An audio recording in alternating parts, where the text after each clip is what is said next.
guests who have come from all over the country and the globe for this international film festival at Bangalore. The garden city with such a beautiful atmosphere. You see the weather and the culture. India is very strong. Bangalore is very strong for this weather which you are. This is a air-conditioned city itself. This is the strength of Bangalore. ಮತ್ತು ನಾನು ಇವತ್ತು ಬಹಳ ಜನ ಎಲ್ಲ ಕಲಾವಿದರೆಲ್ಲ ಮಾತಾಡಿದ್ದಾರೆ, ಇನ್ನು chief minister ಕೂಡ ಮಾತಾಡಿದ್ದಾರೆ. ಉತ್ತಮ ಸಾಹಿತ್ಯ, ಸಂಗೀತ, ಸಿನಿಮಾ, ನಮ್ಮ ಸಂಸ್ಕೃತಿನೇ ನಮ್ಮ ದೇಶದ ಒಂದು ದೊಡ್ಡ ಆಸ್ತಿ. ಈ ಹಿನ್ನೆಲೆಯಲ್ಲಿ ಇವತ್ತೆಲ್ಲ ಚಿತ್ರರಂಗ ನಡೀತಾ ಇದೆ. ಸರ್ವೆ ನೋಡಿದ್ದೀನಿ ನಾನು ಇದ್ರ ಬಗ್ಗೆ. ಸುಮಾರು 18% ಪಾಪ್ಯುಲೇಷನ್ಗೆ ಎಂಪ್ಲಾಯ್ಮೆಂಟ್ ಕ್ರಿಯೇಟ್ ಮಾಡೋದು ನಮ್ಮ film industry. Direct indirect employment create ಮಾಡೋಂಥದ್ದು ಫಿಲಮ್ ಇಂಡಸ್ಟ್ರಿ. ನಾನೊಬ್ಬ ಎಕ್ಸಿಬಿಟರ್ ಆಗಿ ಬೆಳೆದವನು. ಇಂದಿರಾ ಗಾಂಧಿ ಹೆಸರಿನಲ್ಲಿ ಚಿತ್ರಮಂದಿರ ಇಟ್ಟಿದ್ದವನು. 4 ಚಿತ್ರಮಂದಿರ ಊರಲ್ಲಿತ್ತು, ಬಿಟ್ಬಿಟ್ಟಿಲ್ಲ. ನಮ್ಮ ಟೂರಿಂಗ್ ಟ್ಯಾಕೀಸ್ಗಳು ಇಟ್ಕೊಂಡಿದ್ದೆ. ಈಗ 23 ಸ್ಕ್ರೀನ್ ಇದೆ. ಆ 23 ಸ್ಕ್ರೀನಲ್ಲಿ ಒಂದಿನನೂ ಕೂತ್ಕೊಂಡು ನೋಡೋಷ್ಟು ನನಗೆ ಭಾಗ್ಯ ಸಿಕ್ಕಲಿಲ್ಲ, ಟೈಮ್ ಸಿಕ್ಕಲಿಲ್ಲ. ಸೊ ಆದರೂ ಕೂಡ ನನಗೂ ಈ ಚಿತ್ರರಂಗಕ್ಕೂ, ನನಗಲ್ಲ ಬೇಕಾದಷ್ಟು ರಾಜಕಾರಣಿಗಳಿಗೂ ಚಿತ್ರರಂಗಕ್ಕೂ ಭಾಳ ನಂಟು. ಬೇಕಾದಷ್ಟು ಎಲ್ಲ ಮಕ್ಕಳುಗಳೆಲ್ಲ ಚಿತ್ರಮಂದಿರಕ್ಕೆ ಎಂಟ್ರಿ ಕೊಟ್ಬಿಟ್ಟು ಪ್ರಮೋಟ್ ಮಾಡಿಬಿಟ್ಟು ರಾಜಕೀಯಕ್ಕೆ ತರಕ್ಕೆ ಬೇಕಾದಷ್ಟು ಜನ ಪ್ರಯತ್ನ ಮಾಡಿದ್ದಾರೆ. ಕೆಲವು ಸಕ್ಸಸ್ ಆಗಿದ್ದಾರೆ, ಕೆಲವು ಫೇಲ್ ಆಗಿದ್ದಾರೆ. ನಮ್ಮ ರಾಜ್ಯವರಾದಂಥ ಜಯಲಲಿತಾ ಇರ್ಬೋದು, ರಜನಿಕಾಂತ್ ಇರ್ಬೋದು, ಇವರೆಲ್ಲ ಹೋಗಿ ಬೇರೆ ಬೇರೆ ರಾಜ್ಯದಲ್ಲಿ ಭಾಳ ಪ್ರಸಿದ್ಧವಾಗಿ ಬೆಳೆದಂಥವ್ರು. ರಾಜ್ಯ ನಾಯಕ, ರಾಷ್ಟ್ರ ನಾಯಕತ್ವ ಎಲ್ಲ ಚೀಫ್ ಮಿನಿಸ್ಟರ್ಗಳಾಗಿದ್ದೆಲ್ಲ NTR ಅಂಥವರೆಲ್ಲ ತಮಿಳ್ನಾಡಲ್ಲೆಲ್ಲ ನಾವೆಲ್ಲ ಗಮನಿಸಿದ್ದೇವೆ. ಸೊ ಅವ್ರು ಹೇಳ್ದಂಗೆ ಬ್ಯಾರಿಯರ್ ಇಲ್ಲ, ಯಾರು ಎಲ್ಲಿ ಬೇಕಾದ್ರೂ ಬೆಳಿಬೋದು, ಮಾಡ್ಬೋದು. ಸೊ ನೀವೆಲ್ಲ ಬಣ್ಣ ಹಾಕ್ಕೊಂಡು ನಾಟಕ ಮಾಡ್ತೀರಿ, ನಾವು ಬಣ್ಣ ಹಾಕೊಳ್ದೆ ದಿನ ಸಿನಿಮಾ ಮಾಡ್ತಾ ಇದ್ದೀವಿ. ಬಣ್ಣ ಹಾಕೊಳ್ಳದೆ ಸಿನಿಮಾ ಮಾಡ್ತಾ ಇದ್ದೀವಿ.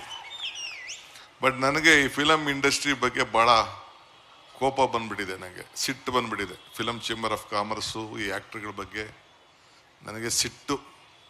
ನೋಡ್ತಾ ಇದ್ದಾನೆ ವೆಂಕಟೇಶು. ಯಾಕೆ ಅಂದರೆ ನಾವು ನಮ್ಮ ನೀರು ನಮ್ಮ ಹಕ್ಕು ಅಂತ ಪಾದಯಾತ್ರೆ ಮಾಡಿದೋ ಕಷ್ಟ ಕಾಲದಲ್ಲಿ ಬೆಂಗಳೂರಿಗೆ ನೀರಿಗೋಸ್ಕರ. ನಾನು ಸಿದ್ದರಾಮಯ್ಯನವರು ಎಲ್ಲ ಸೇರಿ 150 ಕಿಲೋಮೀಟರ್ ನಡೆದು. ಕೋವಿಡ್ ಸಂದರ್ಭ, ನಮ್ಮ ಸ್ವಂತಕ್ಕೆ ನಾವು ನಡೀಲಿಲ್ಲ, ಆದರೆ ರಾಜ್ಯದ ಹಿತಕ್ಕೆ ನಾವು ನಡೆದೋ. ಸಾಧು ಕೋಕಿಲ ಮತ್ತು ವಿಜಿ ಇಬ್ಬರು ಬಿಟ್ಟರೆ ಯಾರೂ ಪಾರ್ಟಿಸಿಪೇಟ್ ಮಾಡಲಿಲ್ಲ. ನೀವು ಅಸೋಸಿಯೇಷನ್ ಅವ್ರು ಬಂದಿರಿ, ನೀವು ಅಲ್ಲ, ನಾನು ಕಲಾವಿದರ ಪೈಕಿ ಕೇಳ್ತಾ ಇದ್ದೀನಿ. ನೀವೆಲ್ಲ ಮ್ಯಾನೇಜ್ಮೆಂಟ್ ಅವ್ರು ಕೆಲವ್ರು ಬಂದಿದ್ರಿ, ಚೇಂಬರ್ ಅವ್ರು. ನಾನೇ ಪರ್ಸನಲ್ ಆಗಿ ಬಂದು ಚೇಂಬರ್ ಕರೆದಿದ್ದೆ. ಸೊ ನನಗೆ ಈ ಆ್ಯಕ್ಟ್ರಿಗಳು ಇವರೆಲ್ಲ ಕೆಲವರೆಲ್ಲ ಬಳಸ್ಕೊಳ್ತಾರೆ, ಆಮೇಲೆ ಬಿಸಾಕ್ತಾರೆ. ಸೊ ಹಂಗೆ ತಿಳ್ಕೊಳಕ್ಕೆ ಹೋಗ್ಬಿಡಿ. ಅದಿಷ್ಟಿಗೆ ನಮ್ಮ ಸರ್ಕಾರ ಬಂದ ತಕ್ಷಣ ಫಸ್ಟು ಸಾಧಕು ಗೆಲಾಗೆ ಅಧ್ಯಕ್ಷರು ಮಾಡಬೇಕು ಅಂತ ನಾನು ಚೀಫ್ ಮಿನಿಸ್ಟರ್ ಇಬ್ಬರು ಮಾತಾಡಿಕೊಂಡು ಅವ್ರಿಗೂ ಒಂದು ಅವಕಾಶವನ್ನು ಗುರುತಿಸ್ಬೇಕು. ನಮ್ಮ ಕಷ್ಟ ಕಾಲದಲ್ಲಿ ಯಾರು ನಿಂತ್ಕೊಂಡಿರ್ತಾರೆ ಅವ್ರು ನಾವು ಸಹಾಯ ಮಾಡಬೇಕು ಅಂತೇಳಿ ಇವತ್ತು ಅವ್ರಿಗೆ ನಾವು ಅಧ್ಯಕ್ಷರಾಗಿ ನಾವು ಮಾಡಿದ್ದೇವೆ. ಇದು ತಲೆಯಲ್ಲಿರಲಿ. ನಾವಿದನ್ನು ಗಮನಿಸೋದಿಲ್ಲ ಅಂತ ಯಾರೂ ತಿಳ್ಕೊಳಕ್ಕೆ ಹೋಗ್ಬೇಡಿ. ನಮಗೆ ಪ್ರತಿ ನಾಡಿ ಮಿಡ್ತ ಮೂಮೆಂಟು, ಯಾರ ಮೂಮೆಂಟ್ ಏನು, ಯಾರ ರಂಗ ಏನು ಎಲ್ಲ ಕೂಡ ನಮಗೆ ಅರಿವಿದೆ. ಸೊ ಜಸ್ಟ್ ನಾನು ಹಿತೈಷಿಯಾಗೂ ಹೇಳ್ತಾ ಇದ್ದೀನಿ. ನಾನು ಕೂಡ ಈ ಒಂದು ಫಿಲಮ್ ಫೀಲ್ಡ್ ಒಬ್ಬ ಎಕ್ಸಿಬಿಟರ್, ನಾನು one of the big exhibitor. ನಾನು ಕೂಡ ಇದನ್ನು ನಾನು ಹೇಳ್ತಾ ಇದ್ದೀನಿ. ಗೌರ್ಮೆಂಟು ನೀವು ಏನು ಇವತ್ತು ಕಾರ್ಯಕ್ರಮ ಪಾಪ ಒಂದು 10 ಜನ ಮಾತ್ರ ನೀವು ಪ್ರಾಮಿನೆಂಟ್ ಅವ್ರು ಕಾಣ್ತಾ ಇದ್ದೀರಿ. ಇದೇನು ಸಿದ್ದರಾಮಯ್ಯವ್ರ ಮನೆ ಪ್ರೋಗ್ರಾಮ್ ಅಲ್ಲ, DK ಶಿವಕುಮಾರ್ ಮನೆ ಪ್ರೋಗ್ರಾಮ್ ಅಲ್ಲ, ಇಲ್ಲ ಅಂದರೆ ಕಿಶೋರ್ದಲ್ಲ, ಸಾಧು ಕೋಕಿಲನ್ ಪ್ರೋಗ್ರಾಮ್ ಅಲ್ಲ. ಇದು ಇಂಡಸ್ಟ್ರಿ ಪ್ರೋಗ್ರಾಮ್. ಇದು ಈ ಇಂಡಸ್ಟ್ರಿ ಪ್ರೋಗ್ರಾಮ್ಗೆ ಆಕ್ಟರ್ಗಳು, ಪ್ರೊಡ್ಯೂಸರು, ಡೈರೆಕ್ಟರ್ಗಳು, ಕಲಾವಿದರು ಬರಲಿಲ್ಲ ಅಂತಂದರೆ ಯಾರು ಬರ್ತಾರೆ? ನಾವು ಬೇಕಾದ್ರೆ ಜನ ಸೇರ್ಸೋದೇನು, it is not a big thing. ಇದು ಎಲ್ಲರಿಗೂ, ಈಗ ಶಿವರಾಜ್ ಕುಮಾರ್ ಹೇಳಿದ್ರು ಇದು ನಮ್ಮನೆ ಹಬ್ಬ ಅಂತ ಹೇಳಿದ್ರು.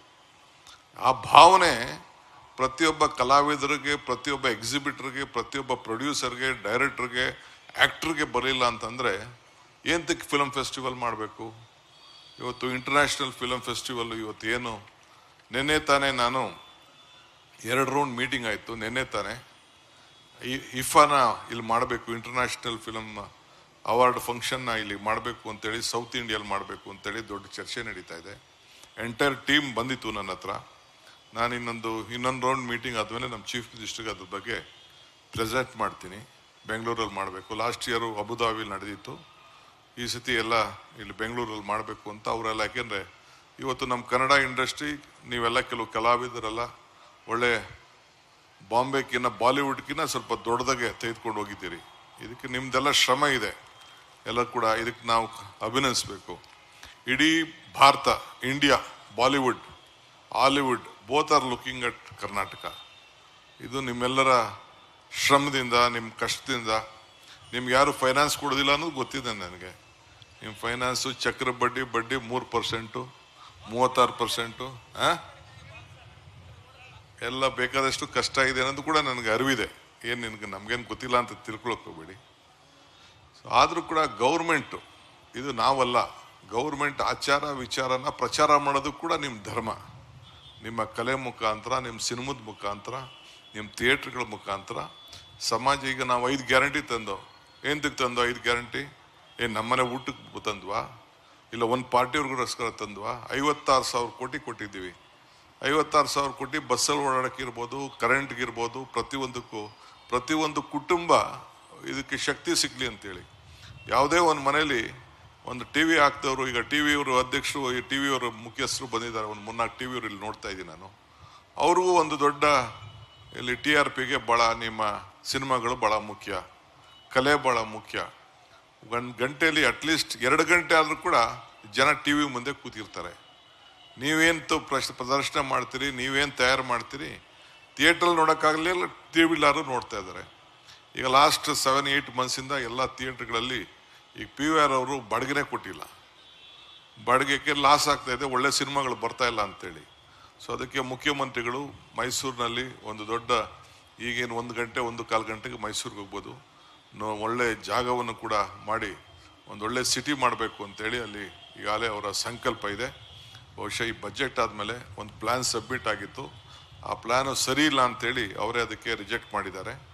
ಒಂದು ಕೂತ್ಕೊಂಡು ಅನೇಕರ ಹತ್ರ ಚರ್ಚೆ ಮಾಡಿ ಒಂದು ಅಂತಾರಾಷ್ಟ್ರೀಯ ಮಟ್ಟದ ಒಂದು ದೊಡ್ಡ ಫಿಲಮ್ ಸಿಟಿ ಮಾಡಬೇಕು ಅನ್ನೋದು ಅವರ ಸಂಕಲ್ಪ ಇದೆ. ಅದು ಕೂಡ ಮಾಡಲಿಕ್ಕೆ ಇವತ್ತು ಎಲ್ಲ ಹೊರಟಿದ್ದಾರೆ. ತಮ್ಗೆ ನಾವು ಕೇಳೋದಿಷ್ಟೇ, ಹಿಂದೆ ಕೂಡ ಭಾಳ ದೊಡ್ಡ ಕಲಾವಿದರೆಲ್ಲ ನಮ್ಮ ರಾಜ್ಯದಲ್ಲಿ ಬೆಳೆದು ಹೋಗಿದ್ದಾರೆ.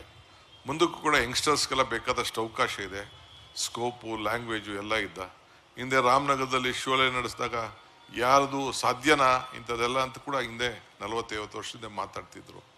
ಹಿಂಗೆಲ್ಲ ಇವತ್ತು ಕೂಡ ನಮ್ಮ ಕರ್ನಾಟಕ ರಾಜ್ಯದಲ್ಲಿರೋಂಥ ಸಿರಿ ಸಂಪತ್ತೇನಿದೆ, ಇಲ್ಲಿರೋಂಥ ಮಲೆನಾಡು ಪ್ರದೇಶ ಏನಿದೆ, ಚಿಕ್ಕಮಗಳೂರು ಇರ್ಬೋದು, ಕೂರ್ಗ್ ಇರ್ಬೋದು, ನಮ್ಮ ಸೀಶೋರ್ ಇರ್ಬೋದು, ಏನು ಕೋಸ್ಟಲ್ ಬೆಲ್ಟ್ ಇರ್ಬೋದು, ಇಲ್ಲ ಉತ್ತರ ಕರ್ನಾಟಕದಲ್ಲಿರೋಂಥ ಗೋಲ್ಗುಂಬಸ್ ಇರ್ಬೋದು, ಬೇರೆ ಬೇರೆ ವಿಜಯನಗರದ ಎಂಪೈರ್ ಇರೋಂಥ ಸ್ಥಾನಗಳು, ಎಂತೆಂಥ ಚಿತ್ರವನ್ನು ನೋಡೋಂಥ ತೋರಿಸೋಂಥ ಒಂದು ದೊಡ್ಡ ಅವಕಾಶ ಇದೆ. ಆ ಹಿನ್ನೆಲೆಯಲ್ಲೇ ಮುಖ್ಯಮಂತ್ರಿಗಳು ಈ ರಾಜ್ಯ ಸರ್ವ ಜನಾಂಗದ ಶಾಂತಿಯ ತೋಟ ಅನ್ನೋ ಥೀಮನ್ನು ಇಡೀ ದೇಶಕ್ಕೆ ಒಂದು ಕಳಿಸ್ಬೇಕು ಅನ್ನೋ ದೃಷ್ಟಿಯಿಂದ ಇವತ್ತು ಆಯ್ಕೆ ಮಾಡಿ ಕಳಿಸಿದ್ದಾರೆ.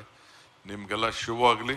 ಅಟ್ಲೀಸ್ಟ್ ಮುಂದಕ್ಕಾರು ಕೂಡ ಇಂಥ ಕಾರ್ಯಕ್ರಮಕ್ಕೆ ಫಿಲಮ್ ಚೇಂಬರ್ ಅವರು, ಅಕಾಡೆಮಿಯವರು, ಅವ್ರಿಗೆಲ್ಲ ಸ್ವಲ್ಪ ನಂದು ವಾರ್ನಿಂಗ್ ಅಂತಾರಲ್ಲಿ, ರಿಕ್ವೆಸ್ಟ್ ಅಂತ ಇರಲಿ. It is not my programme, ನನ್ನ ಕಾರ್ಯಕ್ರಮ ಅಲ್ಲ, ಇದು ನಿಮ್ಮ ಕಾರ್ಯಕ್ರಮ. ಹೇಮಾ ಚೌಧರಿ ಪಾಪ ಅವ್ರು ಬಂದು ಕೂತಿದ್ದಾರೆ. ಅವ್ರ ಯಾಕೆಂದರೆ ಬರೀ ಒಂದು 25 ಜನಕ್ಕೆ ಸಿನಿಮಾ ಬೇಕಾಗಿರೋದು. 20 ನಾವು ಯಾವ್ದಾರ ಸಂದರ್ಭದಲ್ಲಿ ಯಾವ್ದಾರ ಒಬ್ಬರು ಹಿಂಗೆ ಫಿಲಮ್ ಏನಾರು ಇಲ್ಲೆಲ್ಲ ತೆಗಿತಾವ್ರೆ ಅಂತಂದರೆ ಯಾರು ಸರ್ಕಾರಕ್ಕೆ ಕೋಆಪ್ರೇಟ್ ಮಾಡಲ್ಲ. ಅಲ್ಲಿ ಪರ್ಮಿಷನ್ನೇ ಕೊಡ್ಬೇಡ ಅಂದರೆ ಥಿಯೇಟ್ರ್ ಸಿನಿಮಾನೇ ನಡೆಯಲ್ಲ, ಒಂದು ಶೂಟಿಂಗೇ ನಡೆಯಲ್ಲಪ್ಪ. ನಮಗೂ ಗೊತ್ತಿದೆ ಎಲ್ಲ, ಯಾರ್ಯಾರಿಗೆ ಎಲ್ಲೆಲ್ಲಿ ನಟ್ಟು ಬೋಲ್ಟ್ ಟೈಟ್ ಮಾಡಬೇಕು ಅಂತ ಕೂಡ ನನಗೆ ಐ ನೋ ದಟ್. ಬಟ್ ಸ್ವಲ್ಪ ತಿಳ್ಕೊಳ್ಳಿ, ಇರಲಿ. ಗುಡ್, ಅಟ್ಲೀಸ್ಟ್ ನಿಮಗೆಲ್ಲ ಅರ್ಥ ಆಗ್ತಾ ಇದೆಯಲ್ಲ ನಮ್ಮ ಕಷ್ಟ ಅಂತ. ಏನಿವೆ, ಒಳ್ಳೇದಾಗಲಿ, ನಿಮಗೆಲ್ಲ ಶುಭ ಆಗಲಿ. 16ನೇ ಫಿಲಮ್ ಫೆಸ್ಟಿವಲ್ಲು ಭಾಳ ಚೆನ್ನಾಗಿ ಯಶಸ್ಸಾಗಲಿ. ನೋಡೋಣ, ಟೈಮ್ ಸಿಕ್ತು ಅಂತಂದರೆ ನಾನು ಹೋಗಿ ಯಾವುದಾದ್ರು ಥಿಯೇಟ್ರಲ್ಲಿ ಸಿನಿಮಾ ನೋಡಿ ಆನಂದ ಪಡ್ತೀನಿ. ಇಷ್ಟು ಮಾತ್ರ. ಹಿಂದೆ ನಾನು ಟೂರಿಂಗ್ ಸಿನಿಮಾ ನಡೆಸುವಾಗ ಗಾಂಧಿನಗರದಲ್ಲಿ ನಾನು ಹೋಗಿ ಸಿನಿಮಾ ನೋಡ್ಬಿಟ್ಟೆ ಡಬ್ಬ ಹಾಕ್ತಿದ್ದೆ. ಡಬ್ಬ ಎತ್ಕೊಂಡೋಗಿ ಗಾಂಧಿನಗರಕ್ಕೆ ಬಸ್ ಸ್ಟ್ಯಾಂಡ್ಗೆ ಹಾಕಿ ಎತ್ಕೊಂಡೋಗಿ ನಮ್ಮೂರಲ್ಲಿ ಬಿದ್ದಿದ್ದು. ಸತ್ಯ ಹರಿಶ್ಚಂದ್ರ ನಾಳೆ ಸಿನಿಮಾನ 14 ಸತಿನೂ 15 ಸತಿ ನೋಡಿದ್ದೀನಿ. ಹಿಂದೆ ಮದುವೆ ಆದಮೇಲೆ ಮೈಸೂರಲ್ಲಿ ನಾನು ಹೆಂಡ್ತಿನೂ ಕರ್ಕೊಂಡೋಗಿದ್ದೆ ಸತ್ಯ ಹರಿಶ್ಚಂದ್ರನ್ ತೋರ್ಸೋಕ್ಕೆ ನಾನು. ಸೊ ಅಷ್ಟು ನಮಗೂ ಅಂದರೆ ಈಗ ಏಜ್ ಗ್ಯಾಪ್ ಡಿಫ್ರೆನ್ಸ್ ಜಾಸ್ತಿ ಆಗೋಯ್ತು. ಪಾಪ ಕಲಾವಿದರನ್ನ ಗುರ್ಸೋದು ನಮಗೂ ಕಷ್ಟ ಆಗ್ಬಿಟ್ಟಿದೆ. ಭಾಳ ಒಳ್ಳೊಳ್ಳೆಯವರೆಲ್ಲ ಬರ್ತಾ ಇದ್ದಾರೆ. ಅಂದರೆ ಕಲೆ ಯಾರಪ್ಪನ ಆಸ್ತಿನೂ ಅಲ್ಲ, ಯಾರು ಬೇಕಾದ್ರೂ ಎಷ್ಟು ಮಟ್ಟಕ್ಕೆ ಬೆಳೀಲಿಕ್ಕೆ ಭಗವಂತ ಅವಕಾಶ ಕೊಟ್ಟಿದ್ದಾರೆ. ನಿಮ್ಮೆಲ್ಲರಿಗೂ ಶುಭ ಆಗಲಿ ಅಂತ ಹಾರೈಸಿ ನಾನು ಮಾತು ಮುಗಿಸ್ತೇನೆ. ನಮಸ್ಕಾರ.